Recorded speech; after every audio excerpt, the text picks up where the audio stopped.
ছুটি শেষে রাজধানীমুখী মানুষ, 4 জেলায় দুর্ঘটনায় প্রাণ গেল 9 জনের। জাফলংয়ের কোনো পাথর কোয়ারি লিজ দেবে না সরকার, সিলেটের 2 উপদেষ্টা। 6 লাখেরও বেশি পর্যটকের কক্সবাজার ভ্রমণ, 200 কোটি টাকার ব্যবসা।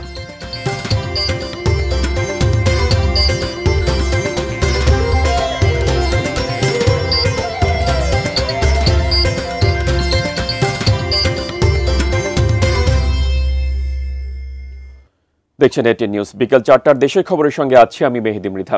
এতক্ষণ নাসির ফ্লোট গ্লাসের সৌজন্যে শিরোনামগুলো শুনছিলেন। এবারে বিস্তারিত। ঈদের ছুটি শেষে আজও কর্মস্থলে ফিরছে মানুষ। সড়ক, রেল ও নৌপথে রয়েছে বাড়তি চাপ। যমুনা সেতুর 2 পারের মহাসড়কে দেখা দেয় যানবাহনের দীর্ঘ সারি। এরই মাঝে 4 জেলায় সড়ক দুর্ঘটনায় 9 জনের মৃত্যুর খবর পাওয়া গেছে। শুধু দিনাজপুরের ঘোড়াঘাটে দাঁড়িয়ে থাকা ট্রাকে যাত্রীবাহী বাসের ধাক্কায় নিহত হয়েছেন 5 জন। আহতদের সংখ্যা অন্তত 15 জন।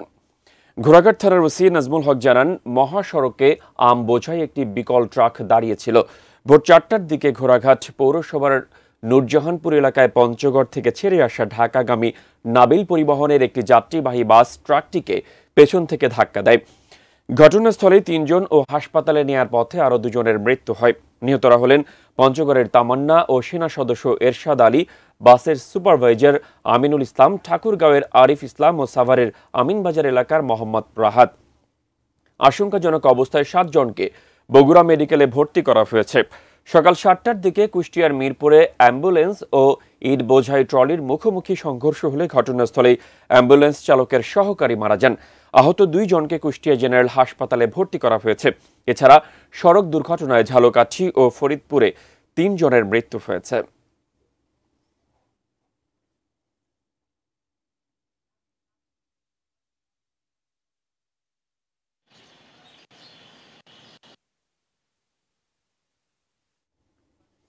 অতিরিক্ত যানবাহনের চাপ, একাধিক সড়ক দুর্ঘটনা ও কয়েক স্থানে গাড়ি বিকল হয়ে পড়ায় ঢাকা টাঙ্গাইল যমুনা সেতু মহাসড়কে প্রায় কিলোমিটার এলাকায় ধীর গতিতে চলছে যানবাহন।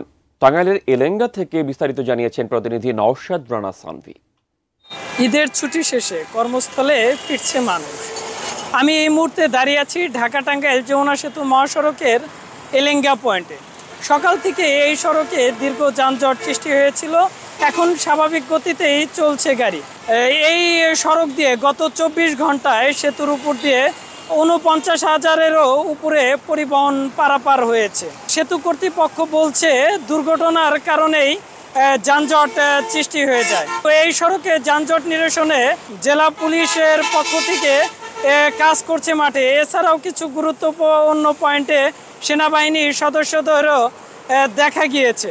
65 কিলোমিটার মহাসড়কে টাঙ্গাইলের অংশে 14 কিলোমিটার 4 লেন, বাকি অংশ 6 লেন। এই 4 লেনেই কিন্তু যানজটের সৃষ্টি হয়। পরবর্তীতে যমুনা সেতু 2 লেন, সেখানেই কিন্তু পরিবহন পারাপারে কিন্তু দীর্ঘ যানজটের সৃষ্টি হয়। সেতুর উপরে একটি পরিবহন বিকল হয়ে গেলেই কিন্তু 1 থেকে 1.5 ঘন্টা যানজটের সৃষ্টি হয়। সকালবেলায় দীর্ঘ সময় উত্তরবঙ্গের দিকে লেন বন্ধ করে ঢাকা লেনে কিন্তু গাড়ি পারাপার করা হয়েছে। ঢাকা টাঙ্গাইল যমুনা সেতু মহাসড়ক থেকে এই ছিল আমার কাছে সর্বশেষ। পরিবারের সঙ্গে ঈদ উদযাপন শেষে ঢাকায় ফিরছেন কর্মজীবী মানুষ। রাজধানীতে ফেরা মানুষদের খবর জানাতে এই মুহূর্তে বিমানবন্দর রেলওয়ে স্টেশনে আছেন সহকর্মী সাইমুম জান্নাত প্রভা। সরাসরি যুক্ত হচ্ছে তার সঙ্গে। প্রভা, আমাদের বিস্তারিত জানাবেন।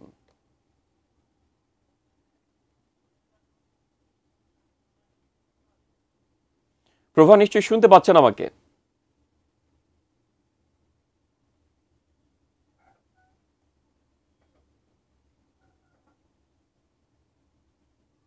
আমরা কিন্তু রয়েছে রাজধানীর বিমানবন্দর রেলওয়ে স্টেশনে। আমরা কিন্তু এখানে এসে দেখতে পেয়েছি যে অনেক সংখ্যক মানুষ কিন্তু ঢাকায় ফেরার পাশাপাশি ঢাকা থেকেও কিন্তু অনেক মানুষ ঢাকার বাইরে যাচ্ছেন বিভিন্ন প্রয়োজনে, এবং অনেকেই ঈদের সময় ঢাকাতেও এসেছিলেন, তারাও কিন্তু ফিরে যাচ্ছেন তাদের শহরগুলোতে। আমরা এখানে আসার পরে দেখতে পেয়েছি বেশ অসংখ্য পরিমাণেরই যাত্রীরা কিন্তু তারা অপেক্ষা করছেন ট্রেনের জন্যে। আমরা তাদের সঙ্গে কথা বলে জানতে পেরেছি এখানকার বেশিরভাগ যাত্রীরাই অভিযোগ করেছেন যে তারা অনলাইনে কোনো টিকিট পান না এবং স্টেশনে আসার পরে তারা স্টেশনে কথা বললেও তারা সিট পান না এবং কিন্তু ব্ল্যাকে তারা বেশি টাকা দিলে তখন তাদের টিকিট মেলে। বেশিরভাগ যাত্রীরাই কিন্তু এখানে সেই অভিযোগ করেছেন এবং অনেক সময়ই ট্রেনগুলোতে তারা আসন না পেয়ে কিন্তু দাঁড়িয়ে ভ্রমণ করেন এবং এখনও তারা কিন্তু সেটাই করছেন এবং আমরা এখানে আসার পরে বেশিরভাগ যাত্রীরাই কিন্তু এরকমটা অভিযোগ করেছেন এবং অনেকেই বলছেন যে অনলাইনে টিকিট করে অনলাইনে টিকিটের যেই সুবিধার কথা আমরা সাধারণত শুনি, তারা কিন্তু বলছেন যে একটা সিন্ডিকেট এই টিকিটগুলো আগেই কেটে ফেলেন এবং সাধারণ কোনো যাত্রী সেই টিকিট কিন্তু তারা করতে পারেন না। এছাড়া এখানে স্টেশনে আসার পরে যাত্রীরা বলছেন যে ট্রেনের কিন্তু সময়সীমাও কিন্তু অতিক্রম হয়ে যাওয়ার বেশ পরেই তারা ট্রেনের দেখা পান এবং তাদের যাত্রা শুরু করতে পারেন। আমরা এখানে এসব অভিযোগ ছাড়াও আমরা দেখেছি যে এত অভিযোগের পরও কিন্তু সাধারণ যারা যাত্রীরা রয়েছেন তারা কিন্তু ট্রেনকেই বেছে নেন তাদের যাত্রার জন্য এবং তারা কিন্তু এত অসুবিধার মধ্যেও তারা সময় অপেক্ষা করে এবং নানান ভোগান্তি উপেক্ষা করে তারা কিন্তু ট্রেন যাত্রা করেই নিজস্ব গন্তব্যে পৌঁছান।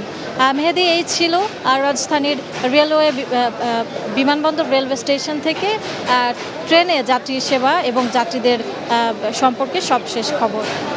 প্রভা, আপনাকে ধন্যবাদ। দর্শক, রাজধানী বিমানবন্দর রেলওয়ে স্টেশন থেকে যুক্ত ছিলেন সহকর্মী প্রভা। সিলেটের জাফলং সহ 5টি পাথর কোয়ারি আর লিজ দেবে না সরকার, বললেন পরিবেশ, বন ও জলবায়ু পরিবর্তন উপদেষ্টা সৈয়দা রিজওয়ানা হাসান। আর বিদ্যুৎ, জ্বালানি ও খনিজ সম্পদ উপদেষ্টা ফাউজুল কবির খান জানালেন পাথর ভাঙার অবৈধ ক্রাশারের বিদ্যুৎ সংযোগ বিচ্ছিন্ন করা হবে। দুপুরে সিলেটের গোয়াইনঘাট উপজেলার জাফলংয়ে পাথর কোয়ারিগুলো পরিদর্শনের সময় এমনটাই জানান দুই উপদেষ্টা। এ সময় সাংবাদিকদের প্রশ্নের জবাবে পরিবেশ উপদেষ্টা বলেন, পাথর লুট বন্ধে স্থানীয় প্রশাসনকে আরও কঠোর হওয়ার নির্দেশ দেওয়া হয়েছে। দ্রুত সময়ের মধ্যে অবৈধ সকল পাথর ভাঙার মিল সরিয়ে ফেলতে বলা হয়েছে।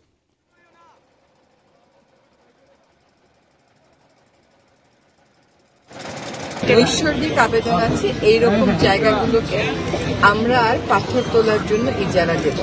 ইকো ফ্রেন্ডলি ট্যুরিজম তারা কিভাবে করতে পারে, যাতে করে পাথর যারা উত্তোলন করে তাদের একটা বিকল্প কর্মসংস্থান হয়। এখানে যে এই যে ক্রাশারগুলো আছে এগুলো এখানে সরাতে হবে, তো এই জন্য আমরা এগুলোর বিদ্যুৎ বিচ্ছিন্ন করে দেব এবং এগুলোকে যেটা বললাম যে এখান থেকে সরানোর জন্য। বিকেল 4টার দেশের খবরে নিচ্ছে একটি বিরতির পর আরও যা থাকছে।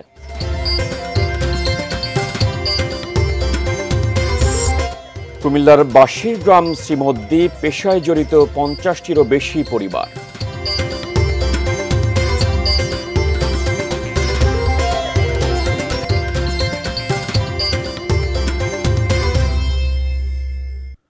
বিরতির পর আবারও স্বাগত বিকেল 4টার দেশের খবর। সাগরের টানে ঈদের দীর্ঘ ছুটিতে কক্সবাজার ভ্রমণ করেছেন লাখ লাখ ভ্রমণ পিপাসু মানুষ। ব্যবসায়ীরা জানিয়েছেন ঈদের ছুটির 5 দিনে ভ্রমণ করেছেন 6 লাখেরও বেশি পর্যটক। এ সময় 200 কোটিরও বেশি ব্যবসা হয়েছে তাদের। কামরুল হাসানের ক্যামেরায় বিস্তারিত জানাচ্ছেন আমাদের কক্সবাজার প্রতিনিধি অর্পণ বড়ুয়া। কক্সবাজার সমুদ্র সৈকত যেন বাত ভাঙা প্রাণের উচ্ছ্বাসে উদ্বেল। রোদ বৃষ্টি উপেক্ষা করে উত্তাল সাগরের টানে পর্যটকরা সমুদ্র পাড়েই কাটাচ্ছেন বেশিরভাগ সময়। আমার কাছে ঘোরাঘুরি মানেই হচ্ছে সমুদ্র। সমুদ্রটা হচ্ছে এমন একটা জিনিস যেখানে মানুষের শান্তি কাজ করে, তো এখানে এসে আমাদের অনেক ভালো লাগছে। লাবণী, সুগন্ধা ও কলাতুলি পয়েন্টে সাগর তীরে লাখো পর্যটকের ঢল নেমেছে। অনেকে ক্যামেরায় ফ্রেমবন্দি করতে ব্যস্ত প্রিয় মুহূর্তগুলো। এরই মাঝে অনেকেই কেনাকাটা করছেন, কিনছেন বার্মিজ পণ্য, শামুক, ঝিনুক, মুক্তার গহনা, আচার সহ নানা পণ্য। ব্যস্ততা বেড়েছে সাগর পাড়ের ক্ষুদ্র ব্যবসায়ী ও ফটোগ্রাফারদের। দীর্ঘদিন ছুটি দেওয়া পাওয়াতে মানুষ অনেক স্বাচ্ছন্দ্য বোধ করতেছে। 5 শতাধিক hotel, motel, guest house, cottage ও রিসোর্টগুলো এখন পর্যটকে কানায় কানায় পূর্ণ। সেখানেও পর্যটকদের সেবায় ব্যস্ততার শেষ নেই কর্তৃপক্ষের। এছাড়া পর্যটকের আগমনে রেস্টুরেন্ট ব্যবসাও বেশ সরগরম। পর্যটন সংশ্লিষ্ট ব্যবসায়ী নেতারা বলছেন, ঈদের এই ছুটিকে কেন্দ্র করে কক্সবাজারের পর্যটন খাতে 200 কোটি টাকারও বেশি ব্যবসা হয়েছে। ঈদ যদিও 7 তারিখ, কিন্তু কক্সবাজারের পর্যটক এসেছে গত 9 থেকে 14 তারিখ পর্যন্ত মোটামুটি পর্যটকের ঢল ছিল এবং সর্বসাফল্যে এটা 5 থেকে 6 লাখের মধ্যেই আশা করতেছি মোটামুটি এরকমই হবে। শুটকি, শামুক, ঝিনুক সব কিছু মিলিয়ে কক্সবাজারের যে ব্যবসায়ী কেন্দ্রগুলোতে আছে এগুলো আশা করতে 2 থেকে 2.25 কোটি টাকার মতো ব্যবসা হবে বলে আমরা আশা করতেছি। কক্সবাজার পর্যটন খাত থেকে প্রতি বছরই বিপুল পরিমাণ রাজস্ব আয় করে সরকার। রাজস্ব প্রদানে সরকারি হিসেবে ঢাকা, চট্টগ্রামের পর তৃতীয় অবস্থানে রয়েছে এই পর্যটন শহর। অর্পণ বড়ুয়া, এটিএন নিউজ, কক্সবাজার। এদিকে ঈদুল আজহার পর নাটোরের চক বৈদ্যনাথ চামড়ার হাটে তেমন একটা ক্রেতার দেখা মেলেনি। ট্যানারি মালিকরা না আসায় চামড়ার ন্যায্য মূল্য নিয়ে শঙ্কায় আড়তদাররা। প্রতি শুক্রবার চক বৈদ্যনাথ হাট থেকে লবণজাত চামড়া বেচা কেনা হয়। উত্তরাঞ্চলের বিভিন্ন জেলা থেকে চামড়া নিয়ে আসেন আড়তদাররা। তবে গতকালের হাটে অসংখ্য বিক্রেতা চামড়া নিয়ে আসলেও দেখা মেলেনি ট্যানারি মালিকদের। ফলে চামড়ার দাম নিয়ে শঙ্কায় পড়েছেন আড়তদাররা। তারা জানান, চামড়া লবণজাত করার পর তাদের প্রায় 1100 টাকা খরচ পড়েছে, অথচ দাম 800 টাকার বেশি উঠছে না। 50 টাকায় কেনা ছাগলের চামড়া বিক্রি করতে হচ্ছে 25 থেকে 30 টাকায়। নাটোর চামড়া ব্যবসায়ী সমিতির নেতারা অবশ্য বলছেন, ঈদের পর ব্যাংক খোলা না থাকায় ট্যানারি মালিকদের হাতে নগদ টাকা নেই, ফলে ব্যবসায় এমন মন্দাভাব। জিনিস যে কোনো মুহূর্তে বেশি দিন তো রাখা যাবে। কিনেছি হলে 800 টাকা, লবণ দিয়ে 1000 টাকা করে গেছে। সরকারি রেটে আমরা কিনেছি যে 1350-1400 বিক্রি হবে। এখন আইসি তো মানে দাম তো দূরে থাকুক, মানে দেখার লোকটাও নাই। কোম্পানিরা আসলে বাজারটা তখন জোরে সোরে বেচা কেনা হবে, আমদানি হচ্ছে, বিভিন্ন এলাকা থেকে মাল এখানে আসতেছে। আগামী সপ্তাহে ব্যাংক খুললে তারপরে মালিকরা নামলে পরে গরু বেচা কেনাটা শুরু হবে। দেশের খবরে নিচ্ছে আরও একটি বিরতি, সঙ্গেই থাকুন।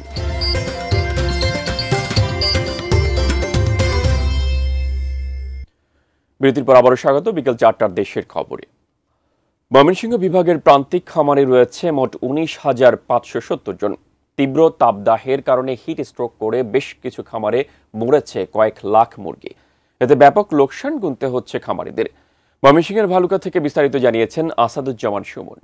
বিভাগের প্রায় 20,000 প্রান্তিক খামারি রয়েছে, যারা চলতি এই কয়েকদিনে ময়মনসিংহ বিভাগে কিন্তু প্রচন্ড তাপদাহ হচ্ছে, যার ফলে কিন্তু বেশ কিছু খামারে মুরগি মরার খবর আমরা পেয়েছি। এই 20,000 খামারে প্রায় কয়েক লাখ মুরগি মরেছে বলে আমাদেরকে জেলা প্রাণী সম্পদ বিভাগের যে কর্মকর্তা রয়েছেন তিনি আমাদেরকে জানিয়েছেন। তাপদাহর সাথে লোডশেডিং এর কারণে যখন বিদ্যুতের যে সেবা সেটি যারা খামারের ছাদে পানি ছিটানো এবং বৈদ্যুতিক পাখা চালানো সেটি না করার কারণে কিন্তু হিটস্ট্রোকে মুরগি মারা যায়। তো সব মিলিয়ে এইসব যে খামারিগুলো রয়েছে এই খামারের কিন্তু এই গরমের কারণে কিন্তু তারা বেশ ক্ষতির মুখে পড়তে হবে। আরেকটি আশাবাণী শুনিয়ে জানাচ্ছি যে আজকে কিন্তু ময়মনসিংহ বিভাগের সকাল থেকে রোদ্রের তাপটা কিছুটা কম রয়েছে এবং বৃষ্টি হওয়ার একটি সম্ভাবনা আমরা দেখছি। তো সব মিলিয়ে এই বৃষ্টি হলে খামারিরা কিছুটা হাঁপ ছেড়ে বাঁচবে বলে আমাদেরকে জানিয়েছেন। শেষ করছি বাঁশি গ্রামের কথা দিয়ে। বাঁশের বাঁশি বাঙালির ঐতিহ্যের ধারক ও বাহক। বাঁশির সুর মন কেড়ে নেয় সবার। আবার এ বাঁশি উৎসবকে করে তুলে প্রাণবন্ত। বাঁশি গ্রাম বলে খ্যাতি কুমিল্লার হোমনা উপজেলার শ্রীমদ্দির। দেশে বাঁশির চাহিদার অনেকটাই যোগান দেয় শ্রীমদ্দি গ্রাম। কুমিল্লা প্রতিনিধি খায়রুল হাসান মানিকের তথ্য ছবি নিয়ে সেই গ্রামের কথা শোনাব।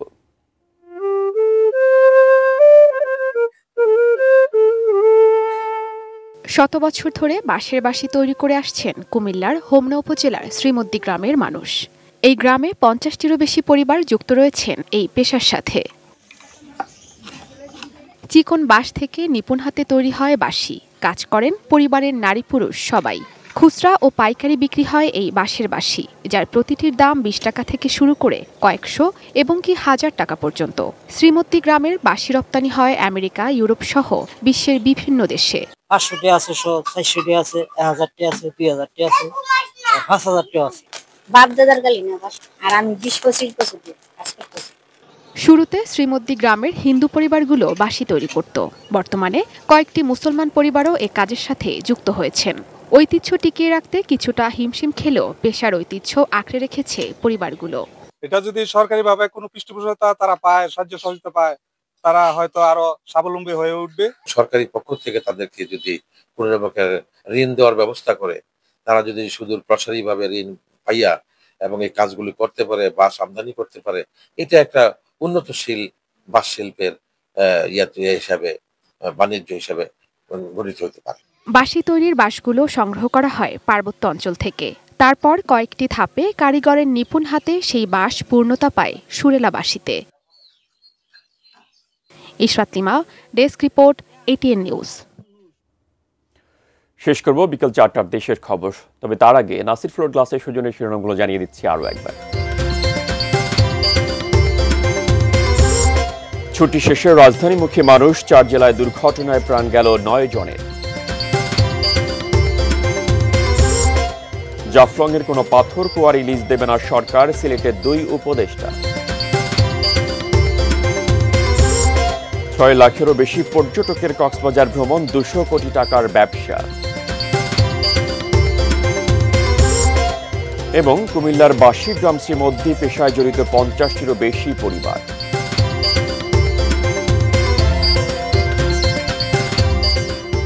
এই ছিল বিকেল 4টার দেশের খবর।